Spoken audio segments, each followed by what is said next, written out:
Imagine being put on trial for a crime everyone in the room knows you didn't commit, but the crime they blame you for is one they're legally forbidden to mention. That's what happened to Socrates in 399 BCE. The charges said impiety and corrupting the youth, the jury, the accusers, Socrates himself, all knew the real grievance was something else entirely. A single Athenian law made the whole trial a lie. To understand why, we rewind not to the courtroom, but to the battlefield. Athens had just lost the Peloponnesian War. Decades of conflict against Sparta ended in total defeat in 404 BCE. The victorious Spartans installed a puppet oligarchy, the 30 Tyrants, who terrorized the city, executing roughly 1,500 Athenians in 8 months. Then the Democrats fought back, overthrew the 30, and restored democratic government. Here's the critical move. The new democracy passed the Law of Oblivion, a legal amnesty forbidding prosecution for any crimes committed before the Restoration.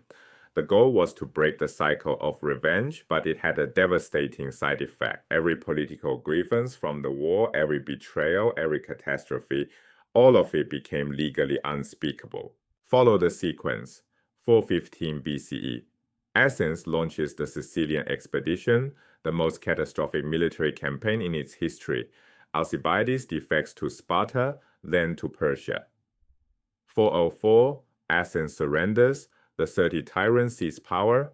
403, democracy returns, and the Law of Oblivion drops like a wall across Athenian history. Everything before that wall, unprosecutable. Everything after, fair game. Then, 399 BCE, 4 years later, Socrates goes on trial. Athens was a wounded city, full of rage with nowhere legal to aim it. Socrates, through his connections to oligarchs and traitors, became the perfect target. Athens couldn't forgive one name above all others, Alcibiades. Brilliant, charismatic, reckless, and a former associate of Socrates. Alcibiades convinced Athens to invade Sicily, an expedition that killed tens of thousands. When recalled to face charges, he didn't return. He defected to Sparta and advised the enemy on how to defeat his own city. When Sparta grew suspicious, he fled again to Persia, offering his services to Athens' other great rival. For ordinary Athenians, Alcibiades embodied every disaster of the war, and Socrates was the man who'd shaped his mind. Other associates proved just as damning. Charmides served in the 30 Tyrants. Critias, the most brutal of the 30, also moved in Socrates' circle. The pattern was clear, but the Law of Oblivion sealed every one of these grievances off. So the accusers needed proxies, and the official indictment named 3 offenses: impiety toward the gods, introducing new spiritual beings called daemons, and corrupting the youth. Each charge was vague enough to gesture at political grievances without violating the amnesty. Impiety stood in for association with oligarchs and traitors. Corrupting the youth meant mentoring Alcibiades and Charmides.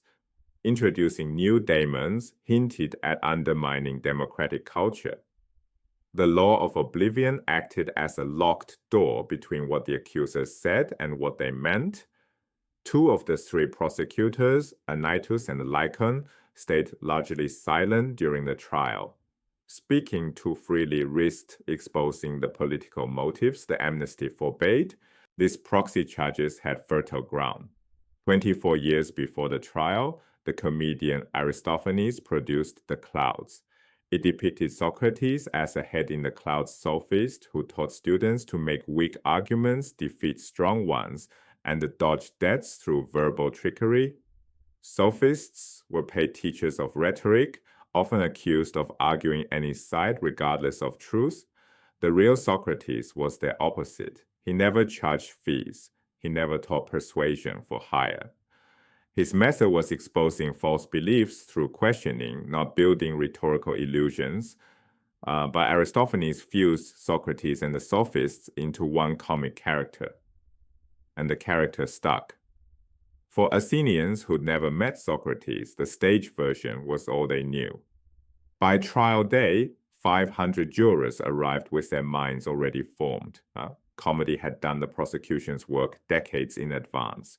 Socrates stands before the jury. The charges are fabricated. The jury is prejudiced. He does what he always does, asks questions. Plato's apology records what happened next. Apology here means defense speech. From the Greek apologia, not an expression of regret. The two background accusers stay silent, wary of the amnesty. Meletus, the weakest mind among them, carries the case alone. Socrates zeroes in. Meletus, you say I corrupt the youth. Tell me, who improves them? Meletus stumbles. The laws. But which person? The jurors. All of them. Every one of them improves the youth. Meletus, cornered, says yes. All Athenians improve the youth, except Socrates alone. The claim is absurd, and the courtroom knows it. Then Socrates turns to impiety.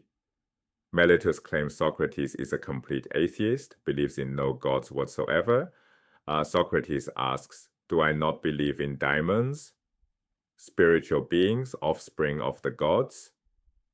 Meletus concedes Socrates does acknowledge daimons.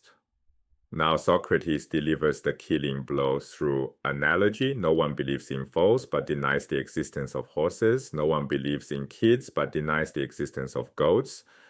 If daimons are offspring of gods, then believing in daimons necessarily means believing in gods. You cannot affirm the child and deny the parent. The atheism charge collapses in 3 sentences. It collapses easily because the accusers never cared about proving it. The charges were a vehicle, not the destination. Plato embeds a deeper irony in the verdict. Athens accused Socrates of corrupting the youth, but the demos funded sophistic education. They accused him of impiety, but allowed comedians to slander philosophy unchecked. They blamed him for producing bad leaders, but voted for the Sicilian expedition themselves.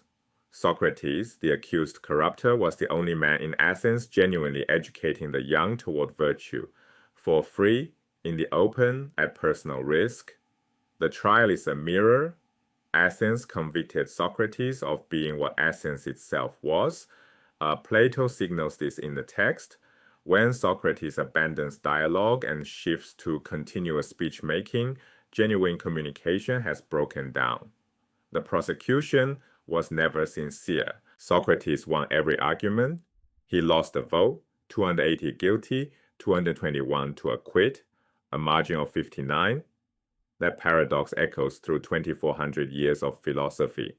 Plato's entire body of work, the Republic, the Laws, responds to this injustice. His demand that poets be regulated in the ideal state traces directly to the clouds and its role in poisoning public opinion. The trial exposes a timeless problem. When a society cannot name the real reasons for its actions, legitimate grievances don't disappear. They metastasize into show trials. The Law of Oblivion was meant to heal Athens.